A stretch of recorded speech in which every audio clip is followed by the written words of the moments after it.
Mayor বা chairman ছিল এই এলাকাকে উন্নয়ন থেকে বঞ্চিত করেছিল এবং এই কাটলি সহ জয়নগর এবং এই এলাকাকে কোটি কয়েক নেতার কারণে একটি সন্ত্রাসী এবং একটি মাদক এর এলাকা হিসেবে এবং তার বিভিন্ন অপকর্মের কারণে এই জয়নগর এবং কাটলির বিভিন্ন উন্নয়ন ব্যাহত হয়েছে। তাই আগামীতে একটি সুন্দর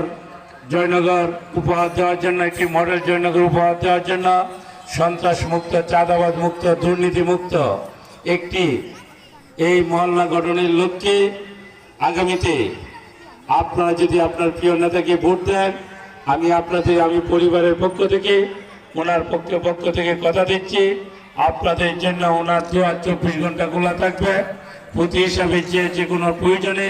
আমাদের সাথে যোগাযোগ করবেন এবং যে কোনো প্রয়োজনে আপনার পাশে থাকব এবং আপনাদের প্রিয় নেতা অধ্যাপক আনোয়ারুল হক সাহেব আপনাদের পাশে থেকে আগামীতে এই নেত্রকোনা জেলা সহ বিশেষ করে নেত্রকোনা সহ